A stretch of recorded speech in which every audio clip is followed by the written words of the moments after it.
Good morning, children. I hope you all will be quite well.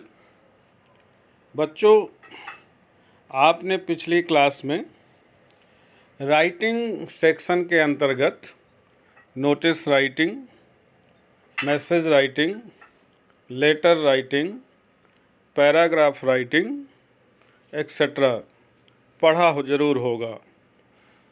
आज हम लोग message writing पर discussion करेंगे। I am sure that message writing is not new for you.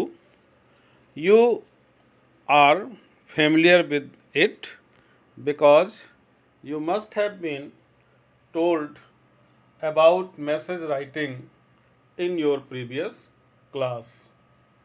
So, children, this message writing is a bit different from notice writing.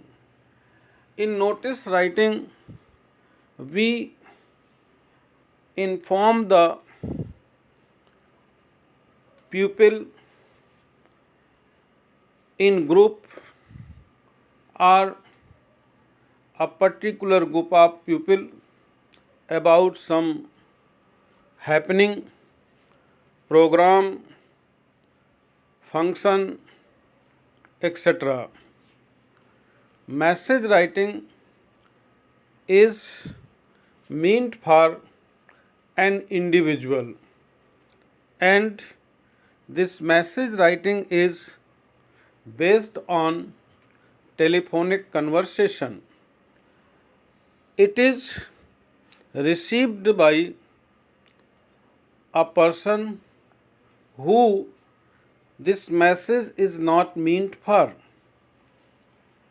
and the caller who he wants to pass this message remains absent at the moment when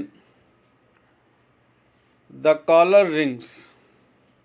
So this message is received by another person, and he is also not supposed to be at the place when the person who this message is meant is expected to come.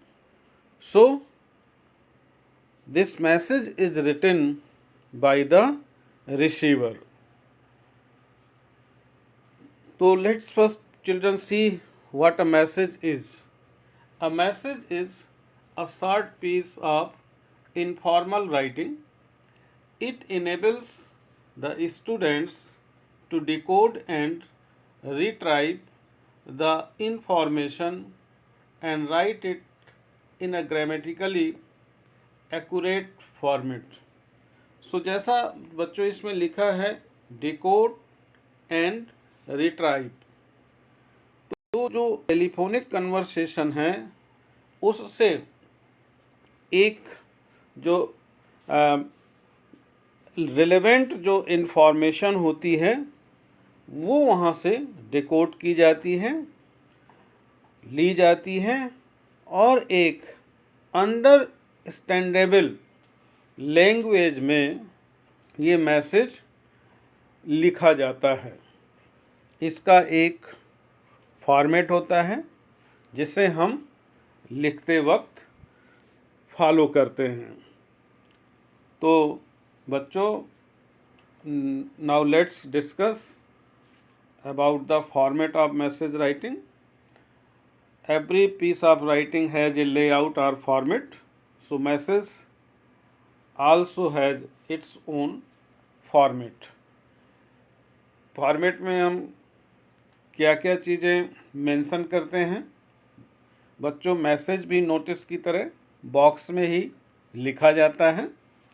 सबसे पहले हम box बनाते हैं और उसके ऊपर top में सबसे पहले मैसेज वर्ड लिखा जाता है और उसके लेफ़्ट साइड में हम डेट लिखते हैं और राइट साइड में टाइम लिखते हैं।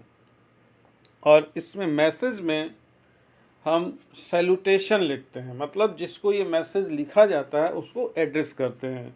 जैसे dear brother, dear father, dear Ramesh, dear Suresh etcetera, मतलब जिसको भी मैसेज लिखने वाला लिखता है उसको वो संबोधित करता है, जैसे कि लेटर राइटिंग में किया जाता है। इसके बाद बच्चों कंटेंट। कंटेंट में जो टेलीफोनिक कन्वर्सेशन है वहाँ से रिलेवेंट इन्फॉर्मेशन एक्सट्रैक्ट करते हैं, लेते हैं और उसको एक्यूरेट लैंग्वेज में हम कंटेंट में लिखते हैं। बच्चों मैसेज लिखते वक्त हमें ये भी ध्यान रखना चाहिए कि जो लैंग्वेज है वो ग्रामेटिकली करेक्ट हो, स्पेलिंग मिस्टेक्स ना हो, ग्रामेटिकल एरर्स ना हो।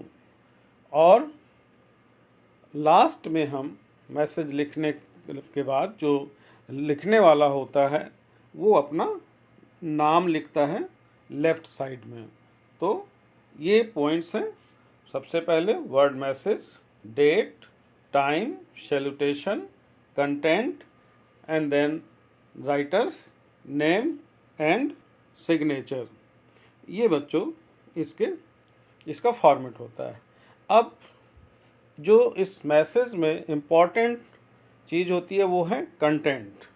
तो कंटेंट में हम जो मैसेज में इम्पॉर्टेंट जो डिटेल्स होते हैं, मैंने बताया कि रेलेवेंट इन्फॉर्मेशन हम वहाँ से लेते हैं टेलीफोनिक कन्वर्सेशन से। उसके बाद action to be taken if any, grammatical accuracy, spelling, punctuation, following the word limit. Already I have told you about it. So ये सारी चीज़ें हम लोग कंटेंट में ध्यान देते हैं और इस तरह से बच्चों हम मैसेज लिख सकते हैं। ओके बच्चों, मुझे उम्मीद है कि आपको ये समझ में आया होगा। अब आगे एक यहाँ पर मैसेज का एग्जाम्पल दिया हुआ है। क्वेश्चन लिखा हुआ है, read the following telephonic conversation between Ajay and Shruti. Shruti will not be able to meet Rahul so she leaves message for him. अब ये क्वेश्चन है, इसमें बच्चों देखिए ध्यान रखना है कि जो कॉलर है वो अजय है और जो रिसीवर है वो श्रुति है। अजय किसको मैसेज देना चाहती है, किसको मैसेज देने के लिए कॉल किया है? राहुल को। लेकिन जिस समय अजय कॉल करता है राहुल वहाँ नहीं होता है और मैसेज किसके द्वारा रिसीव किया जाता है? श्रुति के द्वारा। अब चूँकि श्रुति भी जो है इसमें जैसा लिखा है कन्वर्सेशन में, जब आप पढ़ेंगे देखेंगे तो श्रुति मैसेज तो ले लेती है लेकिन वो उस समय तक वहाँ नहीं रहेगी जब तक राहुल को आना है। इसलिए श्रुति क्या करती है कि एक मैसेज राहुल को लिख करके छोड़ जाती है। तो अब ये जो कन्वर्सेशन है इससे आप पूरा पढ़ेंगे और पढ़ने के बाद इसमें से आप जो रिलेवेंट इन्फॉर्मेशन है जो श्रुति को राहुल को देना चाहिए वो आप डिकोड करेंगे, कलेक्ट करेंगे वहाँ से और प्रॉपर तरीके से उसको विद एक्यूरेसी आप उसको इन प्रॉपर लेआउट में, फॉर्मेट में लिखेंगे जैसा इसमें एग्जाम्पल में दिखाया गया है। आप इसको देख सकते हैं कि किस तरह से ये मैसेज लिखा गया है और उसी के आधार पे फिर आगे आप और मैसेज लिख सकते हैं। ओके बच्चों, तो मुझे उम्मीद है कि आप लोगों की समझ में मैसेज राइटिंग ज़रूर आ गया होगा। Thank you.